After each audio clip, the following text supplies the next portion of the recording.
Hello everyone, welcome back into this channel, and in this video I would like to show you the way how to activate the do not disturb mode on your iPhone. So this mode is sometimes used for you who are working with your phone and you don't want any notifications pop up on your phone so that you can focus on your work. So to activate those mode, you just need to go click into the settings, and after that you just need to scrolling down until you found this focus, and then you just need to go click it, and there will be appear several focus that you have on your phone. You can also customize by yourself by click this plus button here, but then since we want to activate the do not disturb, you just need to go click this do not disturb mode,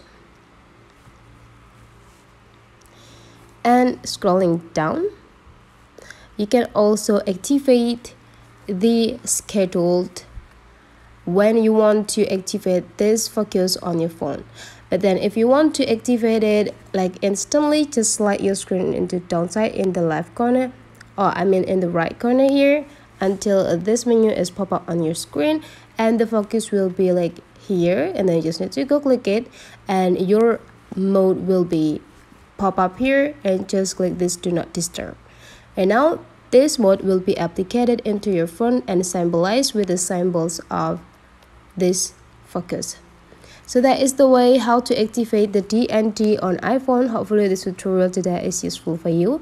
Don't forget to leave some comment, like and subscribe into this channel, and I'll see you for the next video.